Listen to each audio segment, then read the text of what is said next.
എല്ലാവരുടെയും പ്രശ്നം കേൾക്കണം, അവർക്കൊരു സമാധാനം കൊടുക്കണം എന്നൊക്കെ ആഗ്രഹിക്കുന്ന ഒരാളാണോ നിങ്ങൾ? ചിലപ്പോൾ കേട്ടുകൊണ്ടേയിരിക്കുമ്പോൾ അവരുടെ പേഴ്സ്പെക്റ്റീവ്, അവരുടെ വാല്യൂ സിസ്റ്റം അതൊക്കെ നമ്മളെ മൈൻഡിനെയും ഇൻഫ്ലുവൻസ് ചെയ്യും. ഞാനൊരു സൈക്കോളജിസ്റ്റാണ്. പലരുടെയും പ്രശ്നങ്ങൾ കേൾക്കാറുണ്ട്, പക്ഷേ അവരുടെ ബുദ്ധിമുട്ടിനെ എംപതറ്റിക്കലിയാണ് അണ്ടർസ്റ്റാൻഡ് ചെയ്യുന്നത്. അതിനെ എങ്ങനെ ബൗണ്ടറി ഇട്ട് പേഴ്സണൽ ലൈഫിൽ എഫക്റ്റ് ചെയ്യാതെ കൊണ്ടുപോകുന്നു, അതിനുള്ള ട്രെയിനിങ് ഞങ്ങൾക്ക് കിട്ടിയിട്ടുണ്ട്. സൈക്കോളജിസ്റ്റുകളല്ലല്ലോ നമ്മളെല്ലാവരും, വേറെ ട്രെയിനിങ് ഒന്നും കിട്ടിയിട്ടുമില്ല.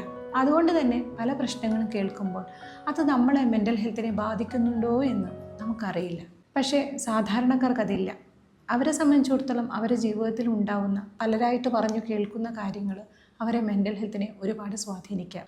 അവിടെ നമ്മൾ കീപ്പ് ചെയ്യേണ്ട ഒരു സ്കില്ലാണ് ബൗണ്ടറി. ചില കാര്യങ്ങൾ നിങ്ങളെ മൈൻഡിനെ കൺട്രോൾ ചെയ്യുന്നുണ്ട്, നിങ്ങളുടെ വാല്യൂ സിസ്റ്റം മാറുന്നുണ്ട്, നിങ്ങളുടെ ചിന്താഗതികൾ മാറുന്നുണ്ട് എന്നുണ്ടെങ്കിൽ ആ കാര്യം കേൾക്കുമ്പോൾ തന്നെ നിങ്ങൾക്കവിടെ നോ പറയാം. എല്ലാവരെയും നമ്മൾ സഹായിക്കേണ്ടതില്ല. അവർക്കൊരു ബെറ്റർ കെയർ ആവശ്യമെങ്കിൽ അതവർ സ്വീകരിക്കട്ടെ.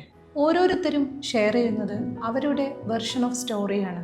അതുകൊണ്ട് തന്നെ അവരുടെ പേഴ്സ്പെക്റ്റീവ് അതിനകത്തുണ്ടാവും. കേട്ടുകൊണ്ടിരിക്കുമ്പോൾ നമ്മളും അതിൽ ഇൻഫ്ലുവൻസ്ഡ് ആവാൻ ചാൻസ് ഉണ്ട്. അതായത് മാനിപ്പുലേറ്റഡ് ആവാം, മിസ്ജഡ്ജ് ചെയ്യാം, ഇമോഷണലി ഓവർലോഡ് ആകാം. അവസാനം നമ്മുടെ സ്വന്തം തോട്ട്സ് തന്നെ നമുക്ക് നഷ്ടപ്പെട്ടേക്കാം.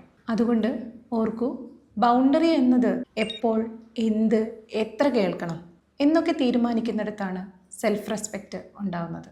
ഇത് ശ്രദ്ധയോടെ കേൾക്കേണ്ട ഒരു വിഷയമാണ്. അതുകൊണ്ട് തന്നെ ഞാൻ ഒത്തിരി ഫ്രീ ആയ സമയത്ത് ഞാനത് കേൾക്കാനായിരിക്കാം.